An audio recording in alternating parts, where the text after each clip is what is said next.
There are moments when desire doesn't arrive like a storm. It slips in quietly. During a pause, a glance held a second too long.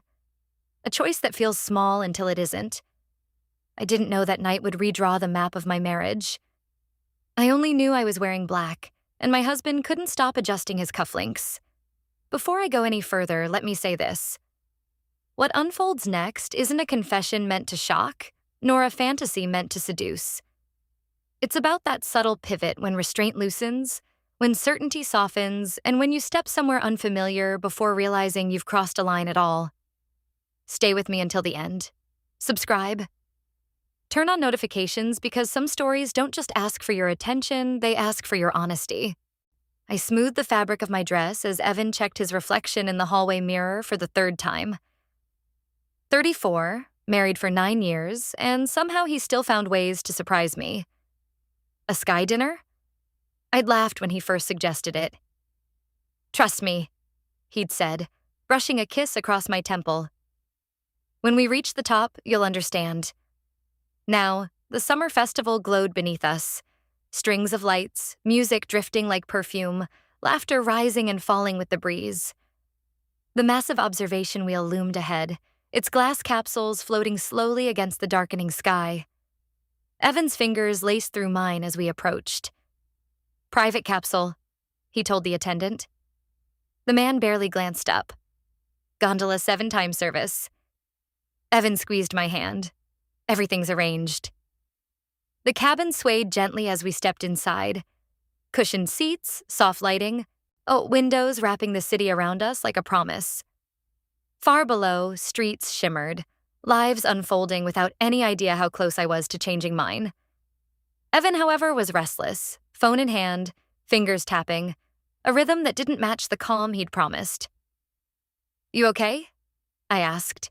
He smiled quickly, just excited. The wheel began its ascent, slowly, deliberately as we rose. His gaze stayed on me, but something flickered behind his eyes. Anticipation braided with tension. Lena, he said quietly, tonight matters. The city dropped away beneath us. My pulse followed. You're making me nervous, I admitted. He slipped his phone into his pocket. I just want this to be right. Lights twinkled below. Other couples laughed in neighboring cabins, their joy uncomplicated. Evan kept checking the time. And the champagne, I teased. Didn't you promise? He stood abruptly, the cabin rocking. I need to coordinate something. Coordinate what? Dinner service. It's handled through the adjacent platform. Before I could object, he stepped out, the door sealing behind him with a soft click. I was alone, suspended between ground and sky, the wheel carrying me higher while questions pulled in my chest. My phone vibrated. Evan, everything set. Trust me. Trust him with what? The cabin shifted, wind whispering against the glass. I felt exposed in a way height alone couldn't explain. Then the door opened again. I turned, expecting Evan, but it wasn't him. The attendant stepped inside, closing the door with practiced ease. Up close, he looked younger than I thought. Calm eyes, a presence that filled the space without effort. Evening, Mrs. Hale, he said. Routine check. Where's my husband? Finalizing timing. He moved through the cabin, testing latches, checking controls. Everything about him was unhurried. You might want some fresh air, he added, tapping a hidden panel. Cool night breeze flowed in. I didn't know these had climate systems. Most guests don't. He took the seat Evan had left empty. Not casually, intentionally. Your husband put a lot of thought into tonight. Something in his tone made my breath catch. You know him. We've spoken. A pause. He thought you might appreciate perspective. The wheel reached its highest point. The city lay beneath us, endless and alive. I don't follow, I whispered. He met my gaze steadily. He believed he would. Silence stretched, charged, waiting. This is inappropriate, I said. Yet my body didn't move away. Is it? His voice was low, careful. Or is it honest? I thought of Evan, of routines, of how comfort had slowly replaced curiosity. The attendant leaned closer, not touching. Not yet, just close enough for awareness to sharpen. He said, "You were ready to choose?" The man murmured. "Choose what?" He didn't answer. Instead, he closed the space between us, not with urgency, but with certainty. The moment faded gently into darkness, unspoken and unresolved, leaving only breath and awareness in its wake. When the wheel began its descent, he stood, already distant.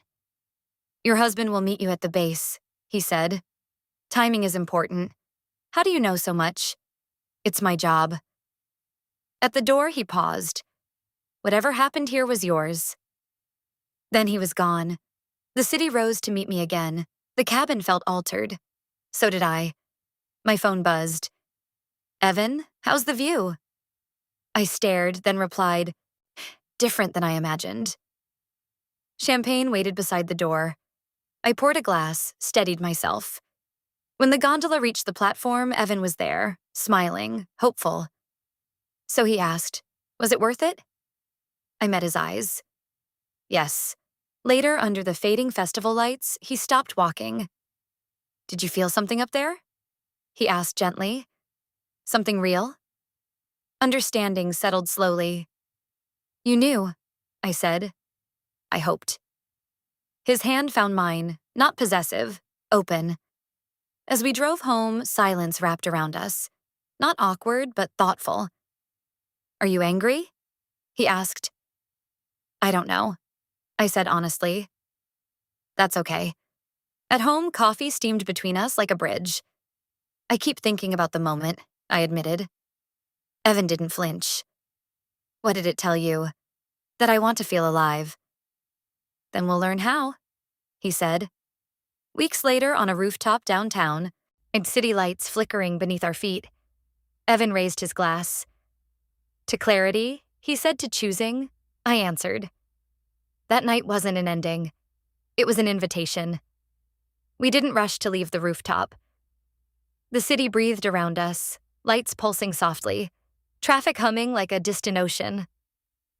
Evan's hand rested near mine on the table, not touching, just close enough to remind me it could. For years, closeness had meant certainty. Now it meant possibility. "Do you feel different?" he asked quietly. I considered the question. "I feel awake." He smiled at that, not proudly, not possessively, just relieved. We paid the bill and stepped into the elevator. As the doors slid shut, the silence wrapped around us again. 30 floors down, trapped in a small mirrored box, our reflection stared back. Two people who looked the same as always, yet somehow weren't. Evan watched the numbers descend. "We don't have to define anything tonight." "I know, but I want to ask you something anyway." I met his eyes in the reflection. "Okay. What scared you more?" he asked.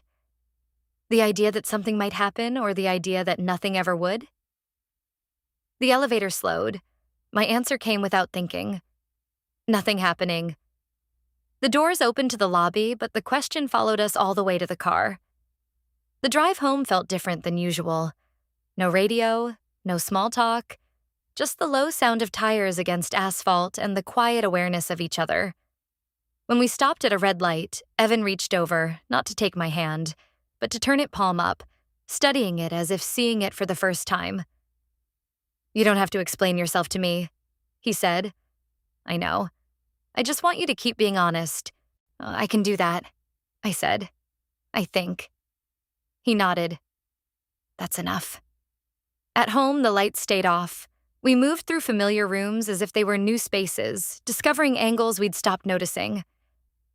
In the kitchen, Evan filled the kettle with water, more out of habit than need. "Tea?" he offered. I shook my head. "I don't want anything to dull this." He understood exactly what I meant. We sat on opposite ends of the couch, close but not touching, the distance intentional.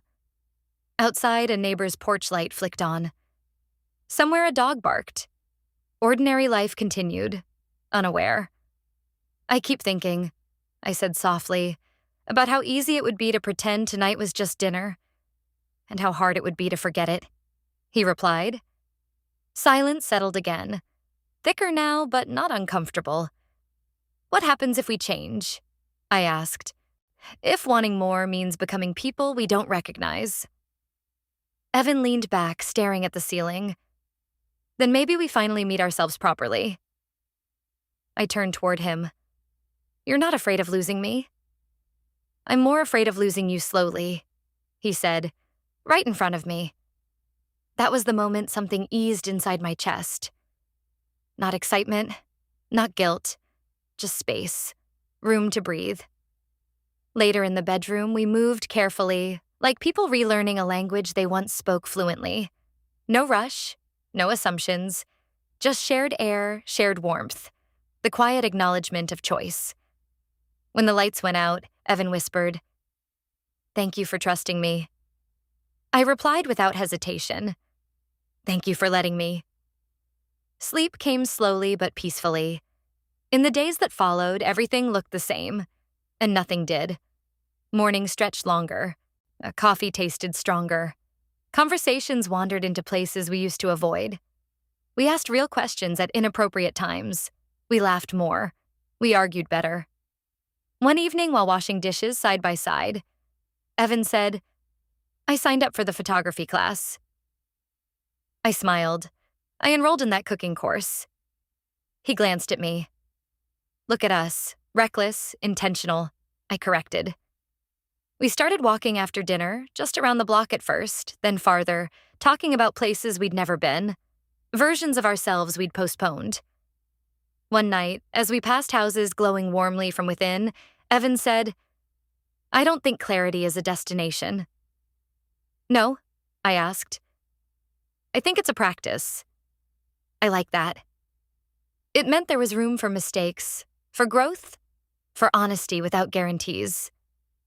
Back at home, he poured 2 glasses of water and raised his in a quiet toast. To staying awake, I clinked mine against it, to choosing again and again. And as I watched him across the room, this man I had loved safely and now loved bravely, I realized something that surprised me. The invitation hadn't been to step outside our marriage. It had been to step fully into ourselves. And this time, neither of us planned to fall asleep. To you, my beautiful viewers, if you ever offered someone freedom, secretly unsure they'd accept, what would you feel the moment they looked at you and